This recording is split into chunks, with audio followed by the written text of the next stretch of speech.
This year, in a long time, we have ran a very smooth exam.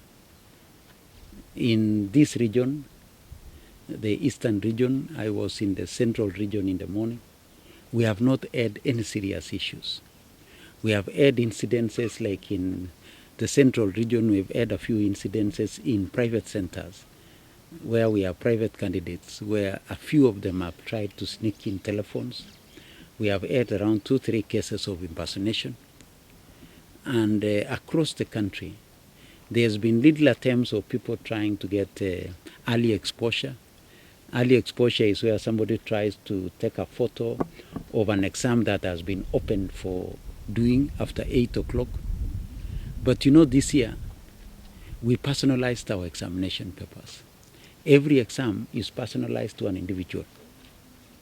So when a photo is taken of an exam, then it is a photo of a student's paper, because they are all personalized. The 965,000 papers, every paper is personalized to an individual.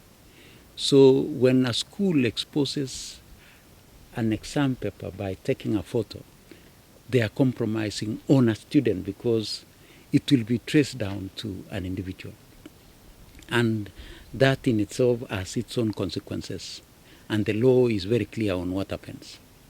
And this time we are not going to use a mob war. We are going to be specific to individuals. Even schools, we are not just going to cancel exams for the whole school. We are going to be very specific. Even our center managers, who are our head teachers, invigilators, we are going to deal with individuals, not with groups. And my colleague from Teacher Service Commission will tell you, we are so specific this time. Where a center manager messes up, we discontinue that center manager immediately, and we appoint somebody else to take charge of that school. Because this is, somebody has to carry individual responsibility. For a long time, you know, when people thought we are just getting a mob of people, a school's exam is cancelled. And that is why we personalize the exam, so that we can be able to narrow down to an individual. And if you see few cases that we have dealt with, we are either arresting an invigilator, we are arresting a center manager, we are arresting a supervisor, because that is where the responsibility lies. And going forward, that is what we want to do. And I can tell you, our biggest challenge in people attempting to compromise examination is not with the children. Children are victims of adults, because the whole exercise is run by adults. We mobilize money from parents to try to compromise our officers. We adults are the ones who buy telephones for our children to go try use them for the wrong thing.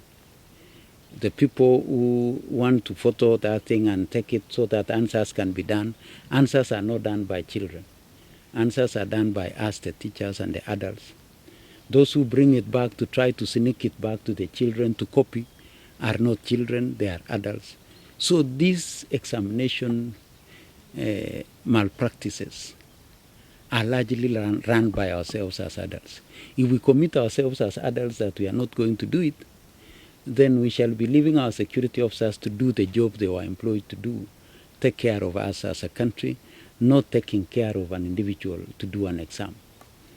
So I think we need to relook into ourselves as adults, as Kenyans, and tell ourselves, how do we want to move forward?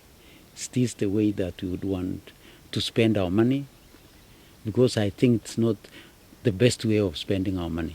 We have better ways of doing it if we are responsible enough to give our children an opportunity to be children and for them to be people that we want them to be. If anybody tried to compromise exams for you, you would not be here today. Brigadier, myself, and all of us would not be standing here. But because we were given an opportunity to do it, we are who we are today. Because adults at that time were responsible enough not to try to compromise examination.